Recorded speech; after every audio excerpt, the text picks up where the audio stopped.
Hello साथीहरू नमस्कार। तपाईहरुलाई स्वागत छ आजको यस नयाँ भिडियोमा। आजको भिडियो केको बारेमा रहेको छ भने तपाईहरु टाइटल अफ थम्बनेलबाट थाहा पाइसक्नु भएको छ। यस साथीहरू आजको भिडियोमा म तपाईहरुलाई फार्मास्युटिकल्स लिमिटेडको आइपिओ को नतिजा, मिति र यस सम्बन्धी जानकारी तपाईहरुलाई दिन गइरहेको छु। र यो आइपिओ तपाईहरुले पनि पक्कै भर्नु भएको छ र यो आइपिओ को रिजल्टको पर्खाइमा तपाईहरु रहनु भएको छ। र यो आइपिओ को सम्बन्धी छोटो जानकारी तपाईहरुलाई दिन गइरहेको छु।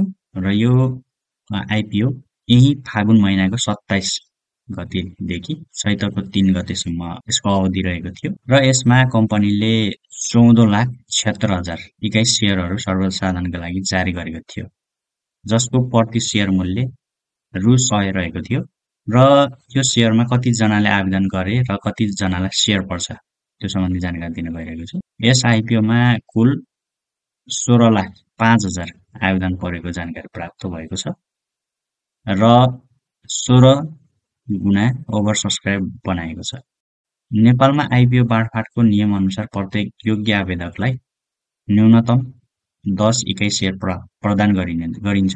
यस आधारमा लगभग 1,47,600 आवेदकहरूले मात्र सेयर पाउनेछन् र बाँकी आवेदकहरूलाई गोला पर्खाबाट चयन गरिन्छ। आइपिओ को नतिजा यही हप्ता अर्थात् चैत्र महिनाको 12 गते मंगलबार बिहानको समय 9 बजे यसको मिति तय गरिएको छ। र आइपिओ को नतिजा कहाँ र कसरी हेर्ने?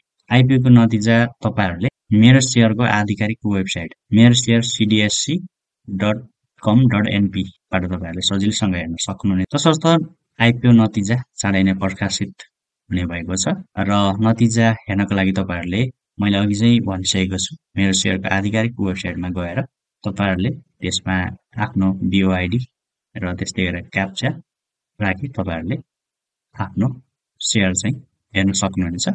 र आजको भिडियो कस्तो लाग्यो तपाईहरुले कमेन्ट सेक्सनमा कमेन्ट गरिदिनु होला र यस्तै आइपिओ रिलेटेड अपडेट न्यूज सम्बन्धी जानकारी पाउनका लागि मेरो च्यानललाई सब्स्क्राइब गर्नु होला।